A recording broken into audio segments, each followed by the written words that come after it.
When one of my clients calls me and they want to make changes to their offering, something that's already taken place and there's already been investors in there, they've already contributed money. There's one thing that's going on in my head as front and center that I'm always analyzing. It's not necessarily something I'm always talking with my clients about if it's not necessary, but it's always the first thing I'm checking in my head to see if there's an issue. Let's talk about what that is.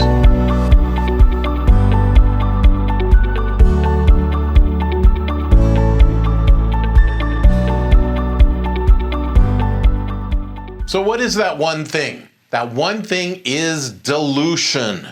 Dilution is a bad word when it comes to private equity or syndications or private equity funds or whatever it is that we're doing in the investment world. Dilution is deadly. And dilution not only is bad for investors, but it's also very bad for you as a fund manager or a syndicator. It's bad because it's bad for investors, because investors start to lose faith almost instantly as soon as they see it happening. Now, it may be subtle sometimes, and it may not really be aware that it's even happening at all, but ultimately somebody's going to pick up that there's been a dilution, and then there's going to be phone calls happening, and they're not going to be happy phone calls when you don't have the answer there. So that's why the dilution problem is always front and foremost in my mind with any time we're changing anything, because I don't want to have to get the phone call of, well, why didn't you tell me that happened? And obviously I want my syndicators to be extremely successful in preventing dilution, or if dilution is going to be happening, making sure everybody knows this is why it's happening, this is the whole point of it. It's an okay thing because of this, because that happens sometimes too. So let's talk about exactly what it is and how it happens. Here is a simple whiteboard of that describes what happens. So let's say all of your investors are here. Right? You've got a whole slew of people, and they've all put into your investment to buy, let's use a piece of property as an example. So they've bought into this property, and I'm going to tell you the way this comes about more often than not. So they've bought into this property. Now the years go by. It's year 1, year 2, year 3, and suddenly in year 4, there is a big problem. There is this property that you still have, and let's say that there's 100 units, right? That are being divided. So 100% of the property is being divided amongst the investors. There is a big problem. This property is has some regulatory issues, and now suddenly it needs $2 million put into it. You have a choice. You can do a capital call and call up those previous investors and say, hey, investors, I need $2 million or we're in big trouble. Or, hey, you need $2 million. You worked really well raising that money before. Let's get a few people together here. Actually, let's use a different color. Let's get a few people here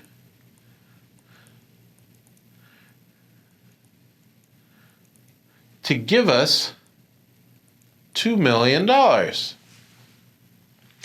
And when it comes to that percentage, we're going to make it so that these people now have 20%, and the blue people now have 80%.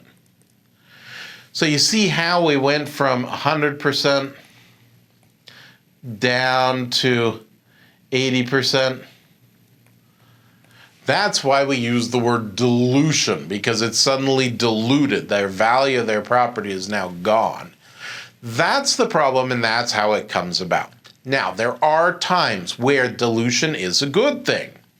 Maybe it's something like, hey, look, we actually need this $2 million because we're going to realize a gain of 400% if we raise that additional $2 million. If we don't do it, it's going to be worth 100% of what its original value is. That's a good reason to say, hey, look, we're going to dilute, but the reason we're diluting here is by bringing in $2 million, and you investors can bring it in too. So it also can be from you as part of a capital call. You could also bring in that value. So if my current investors only bring $1 million, I can bring in $1 million from the outside world. But the reason is because we're going to have this huge gain. Everybody's happy. If it's communicated that way, and that's the truth, then you're not going to have the same angry phone calls. But this is how dilution happens. So how do we work around it? Well, you can work around it a few ways. You could say to your people, hey, look, we've got this thing. We could do a capital call. The most common way to deal with this exact situation that we have here is to say, okay, they're going to take $2 million.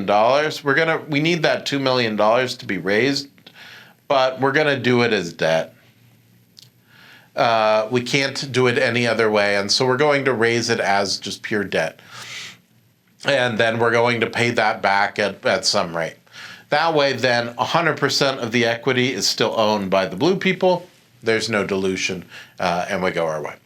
That's dilution and how it happens. So you can see why whenever there's a change, that's the immediate thing that I'm thinking about. Is there dilution here? How do I prevent it? How do I work around it if there is a dilution? So let's go through the key takeaways from this topic of dilution. Number one, equity dilution, because that's what we're really talking about, is equity diluting. It happens when the company or the syndication or whatever issues new units, reducing the ownership stake of the existing investors and value of their units. This process is only used for raising that additional capital, but if it's not done right or explained to them right, your investors are going to be furious and calling you on the phone. Number two, the stake value can decrease due to a lot of different factors, including performance, financial health, market conditions. Understanding how those external factors impacts it, it's important in order to manage the investment effectively and make sure that those dilutions aren't happening. Number three, the share dilution can impact your existing shareholders by reducing their overall rewards, so that the distributions that they're entitled to, their percentage of equity. Therefore, it's crucial that you understand exactly how they're structured, what that percentage of ownership is, and be prepared if there is going to be a change in that percentage of ownership, that you get in front of it and explain it well. Lastly, navigating this share dilution issue requires an understanding not only of the impact of the equity dilution, but also balancing the desire to basically have your assets grow in a way that gives a positive thing, like in that example with the 400%. And making sure that it's communicated in a very clear way to your investors and listen to what their opinions are, because boy, if there is a perceived dilution problem, emphasis on problem, you've got a big problem, and that's just the kind of thing you don't want at the end of the day. My name is Tilda Moschetti. I am a syndication attorney for the Moschetti Syndication Law Group. If we can help you with your Regulation D offering under Rule 506B and 506C, we'd be happy to talk with you and talk about what you're working on.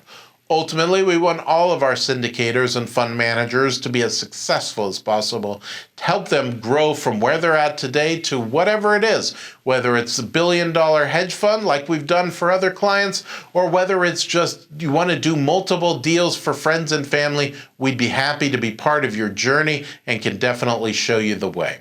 Give us a call or look at our website and sign up for a consultation, and let's see if I can help you.